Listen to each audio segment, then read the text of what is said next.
देश में पिछले 44 दिन में कोरोना के सबसे कम केस दर्ज। 24 घंटे में 1,86,000 नए मरीज मिले। 3,660 लोगों की मौत। अब तक 20 करोड़ 57 लाख से ज्यादा लगी वैक्सीन की डोज। देश में अब तक 20 करोड़ 27 लाख लोगों को लगा कोरोना का टीका। सरकार ने कहा टीकाकरण में प्रतिदिन 20 लाख का स्तर हासिल हुआ। जुलाई में 50 करोड़ डोज तक पहुंच जाएंगे। अमेरिकी कंपनी फाइजर ने भारत को जुलाई में वैक्सीन देने के संकेत दिए। हर जाने में छूट देने के मुद्दे पर अब भी फंसा हुआ है पेच। अमेरिकी दवा कंपनी फाइजर का दावा, भारत में फैले कोरोना वेरिएंट पर कारगर है फाइजर की वैक्सीन। 12 साल से ज्यादा उम्र के हर इंसान को लगाया जा सकता है टीका। देश में जून के दूसरे हफ्ते में लगेगी रूसी वैक्सीन स्पुतनिक। दिल्ली में अपोलो अस्पताल में मिलेगी। स्पुतनिक के बाजार में आते ही टीकाकरण के लिए उपलब्ध ये तीसरी वैक्सीन होगी। केंद्र सरकार ने अब तक राज्यों को 22 करोड़ वैक्सीन दी। राज्यों के पास अब भी वैक्सीन की 1 करोड़ 84 लाख डोज मौजूद। नीति आयोग के सदस्य वीके पॉल ने कहा फाइजर से जल्द ही समझौता हो सकता है। जीएसटी काउंसिल की बैठक से पहले प्रियंका गांधी का ट्वीट, लिखा कोविड उत्पादों पर टैक्स वसूलना निर्दयता। सरकार से जीवन रक्षक दवाइयों और उपकरणों से जीएसटी हटाने की मांग की। प्रयागराज के फाफामऊ घाट से भी मिटाए गए सैकड़ों शवों के निशान। रातों रात रामनामी चादर हटाकर जलाया गया। ब्लैक फंगस की दवा एम्फोटेरेसिन की किल्लत दूर करने के लिए 5 और दवा कंपनियों को लाइसेंस। पीएम मोदी ने विदेशों से भी आयात बढ़ाने के दिए निर्देश। केंद्रीय संस्कृति और पर्यटन मंत्री प्रहलाद पटेल ने दिल्ली के मुख्यमंत्री अरविंद केजरीवाल पर प्रेस कॉन्फ्रेंस में गलत तरीके से तिरंगा लगाने का आरोप लगाया। उपराज्यपाल अनिल बैजल को चिट्ठी लिखकर कहा तिरंगे को इस तरह से लगाया कि हरा रंग ज्यादा दिखे। ये नियम का उल्लंघन है। दिल्ली में 30 मार्च के बाद कोरोना के सबसे कम केस दर्ज। एक दिन में 1072 नए संक्रमित मिले। 117 लोगों की मौत। संक्रमण की दर घटकर 1.53% हुई।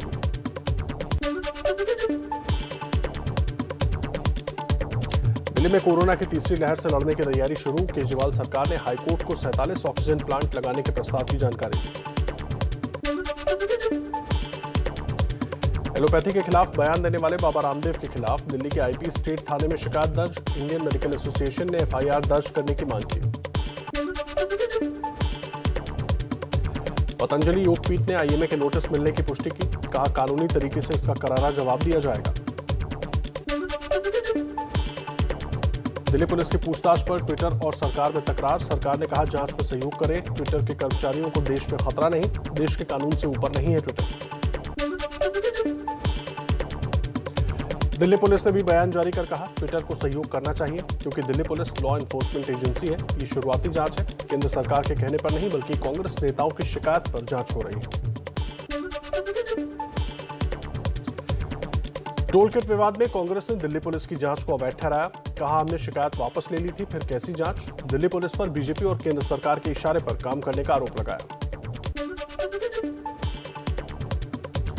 टूल किट विवाद में पुलिस के दफ्तर पहुंचने पर ट्विटर का बयान। कहा हम भारत में अपने कर्मचारियों की सुरक्षा को लेकर चिंतित हैं। हमारे यूजर्स की अभिव्यक्ति की आजादी पर भी खतरा।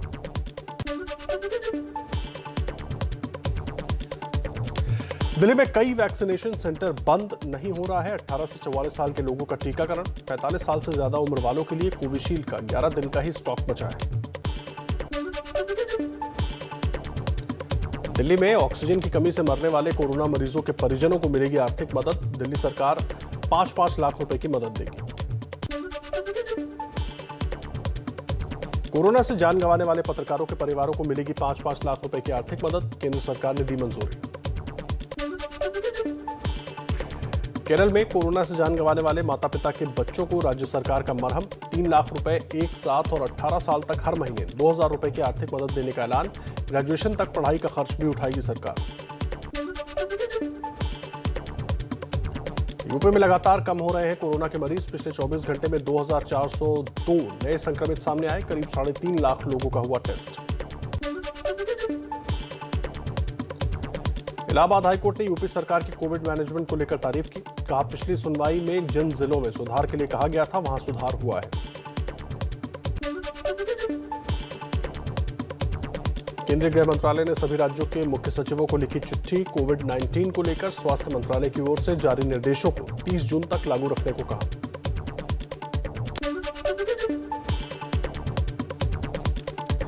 दिल्ली सरकार ने ब्लैक फंगस को महामारी घोषित किया।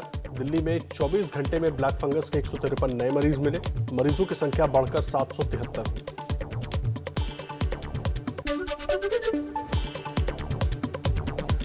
दिल्ली में आज डिजास्टर मैनेजमेंट की बड़ी बैठक। एलजी अनिल बैजल और सीएम अरविंद केजरीवाल समेत कई अधिकारी होंगे शामिल। कोरोना के हालात, टीकाकरण और अनलॉक पर चर्चा होगी।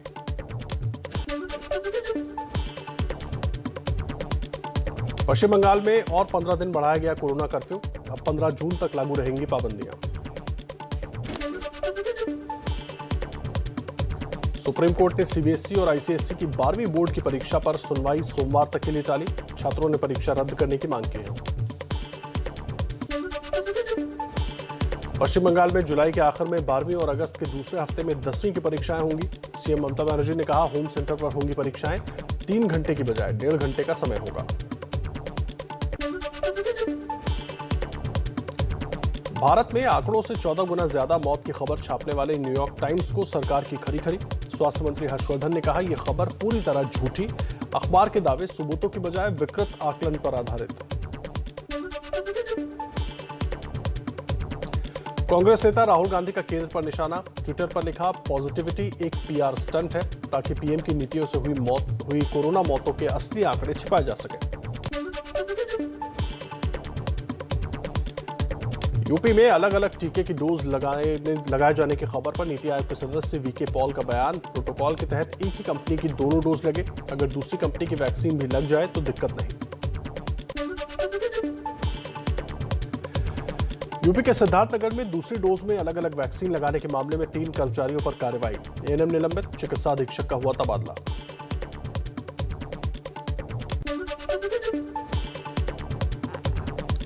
मेरठ में ब्लैक फंगस के 11 और मरीज सामने आए। यहां अब तक 187 लोग म्यूकोरमाइकोसिस के चपेट में आ चुके हैं।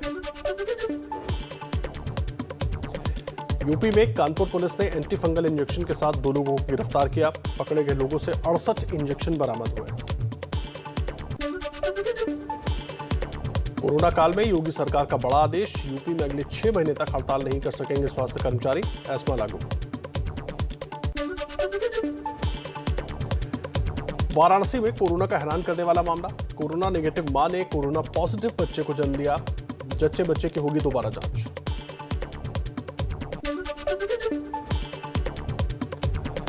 भोपाल में कोरोना के खिलाफ लोगों को जागरूक करने के लिए साइकिल पर निकले कैबिनेट मंत्री विश्वास सारंग। लोगों को बताया 1 जून से अनलॉक होने पर कैसे करना है काम। केंद्र शासित प्रदेश पुडुचेरी में कोरोना मरीजों की मदद के लिए आगे आई निजी कंपनियां। संक्रमितों की मदद के लिए लाखों रुपए के उपकरण और दवाइयां दी। कोरोना संकट में असम के लोगों की मदद के लिए सामने आए सामाजिक संगठन। डिब्रूगढ़ में मारवाड़ी नाट्य समिति ने निःशुल्क कोविड केयर सेंटर की शुरुआत की। प्रधानमंत्री मोदी आज ओडिशा और बंगाल में चक्रवाती तूफान यास प्रभावित इलाकों का हवाई दौरा करेंगे। सूत्रों के मुताबिक अगर बीजेपी नेता शुभेंदु अधिकारी बैठक में आए तो ममता नहीं होंगी शामिल। पीएम मोदी सबसे पहले ओडिशा के भुवनेश्वर में करेंगे समीक्षा बैठक के बाद यास तूफान से प्रभावित ओडिशा और पश्चिम बंगाल का हवाई सर्वेक्षण करेंगे। पश्चिम बंगाल के सीएम ममता बनर्जी भी आज यास प्रभावित इलाकों का हवाई सर्वेक्षण करेंगी। हिंगलगंज, सागरदीप और दीघा का जायजा लेंगी। पश्चिम बंगाल के मालदा में भारी बारिश से मेडिकल कॉलेज के परिसर में पानी भरा। मरीजों और परिजनों को हो रही है भारी दिक्कत। सीएम ममता बनर्जी के मुताबिक यास तूफान से बंगाल को करीब 15,000 करोड़ का नुकसान हुआ। 3 लाख घर तबाह हुए। बड़ी संख्या में बांध भी टूटे। ममता बनर्जी ने बंगाल के लिए 1,000 करोड़ रुपए के राहत पैकेज का ऐलान किया। द्वारे सरकार की तर्ज पर द्वारे त्राण योजना भी लागू करेंगी ममता बनर्जी सरकार। बिहार में आंधी तूफान से कई जगह पेड़ उखड़े, भारी बारिश की से जगह जगह जलभराव देखने को मिला। बंगाल की सीमा से सटे बिहार के कटिहार में आंधी और मूसलाधार बारिश से बुरा हाल, सैकड़ों घरों को पहुंचा नुकसान, पूरे कटिहार में बाढ़ जैसे हालात। पटना में रात भर हुई भारी बारिश से कई इलाकों में जलभराव, लालजी टोला में कई घरों में घुसा पानी, पुरंदरपुर का भी बुरा हाल। झारखंड के साहिबगंज जिले पर भी टूटा यास तूफान का कहर, कई रिहायशी इलाकों में घुसा गंगा का पानी, लोगों ने सरकार से मदद की गुहार लगाई।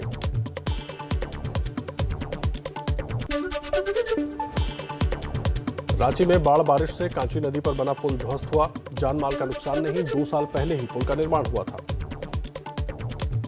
ओडिशा के तूफान प्रभावित इलाकों में नौसेना का राहत अभियान जारी, बेघर हुए लोगों की मदद कर रही है नेवी। यूपी के पूर्वी हिस्से में भी दिखेगा तूफान यास का असर, मौसम विभाग के मुताबिक आज और कल 25 जिलों में भारी बारिश की संभावना।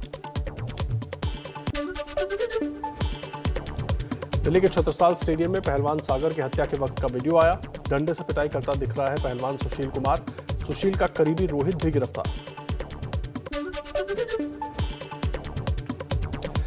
फरारी के दौरान पहलवान सुशील 5 बार दिल्ली पुलिस के हत्थे चढ़ने से बचा, सूत्रों के मुताबिक दिल्ली, पंजाब समेत कई राज्यों की 19 अलग अलग जगहों पर पनाह ली थी। दिल्ली पुलिस ने सुशील कुमार के साथी वीरेंद्र के खिलाफ गैर जमानती वारंट जारी किया, वारदात के दिन वीरेंद्र सुशील के साथ मौजूद था। सागर धनखड़ मर्डर केस में पुलिस पूछताछ में सहयोग नहीं कर रहा है पहलवान सुशील कुमार, पुलिस ले रही है मनोवैज्ञानिकों का सहारा। सागर हत्याकांड में पहलवान सुशील कुमार की कथित मीडिया ट्रायल रोकने पर आज दिल्ली हाईकोर्ट में सुनवाई, याचिका में खबरों से सुशील का करियर और साख खराब होने की बात कही गई है। पीएनबी घोटाले के आरोपी मेहुल चौकसी को भारत लाने की कोशिशों को झटका, डोमिनिका की सरकार ने कहा भारत को सौंपने के बजाय मेहुल को वापस एंटीगुआ भेजेंगे।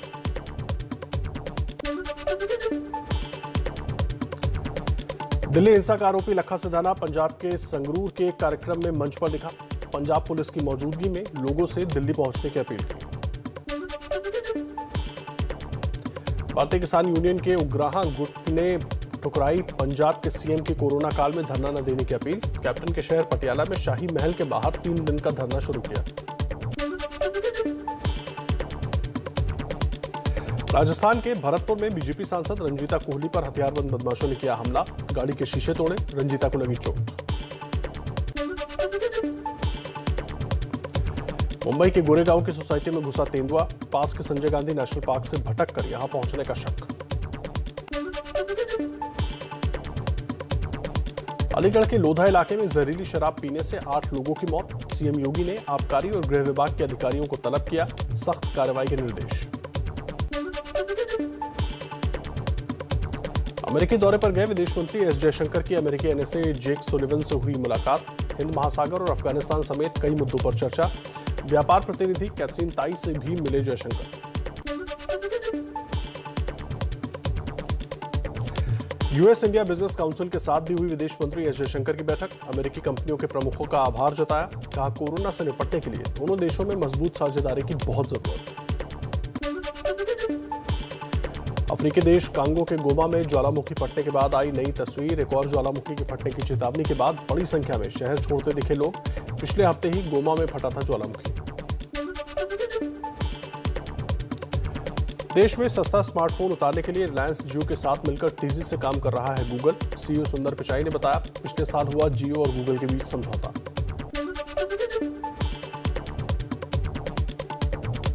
भारत में लॉन्च होगी ब्रिटिश आइकॉनिक सुपरकार मैक्लारेन, कीमत और मॉडल से अगले हफ्ते उठेगा पर्दा।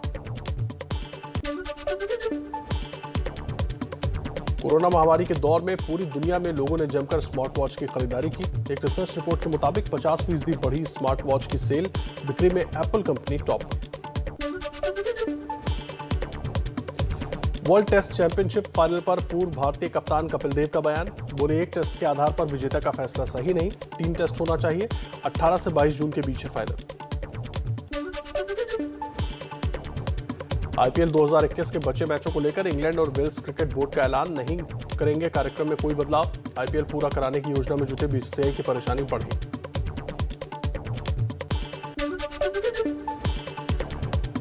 ऑस्ट्रेलिया के पूर्व स्पिनर ब्रैड हॉक की भविष्यवाणी, कहा मुथैया मुरलीधरन के 800 टेस्ट विकेट के वर्ल्ड रिकॉर्ड को तोड़ सकते हैं रविचंद्रन अश्विन। अभी का दुनिया का सबसे बेहतरीन स्पिनर बताया। भारतीय फुटबॉल टीम का 2022 विश्व कप और 2023 एशियाई कप क्वालिफायर से पहले फिलीपींस के साथ अभ्यास मैच रद्द। फीफा वर्ल्ड कप क्वालिफायर में 3 जून को मेजबान कतर से भारत को भिड़ना है।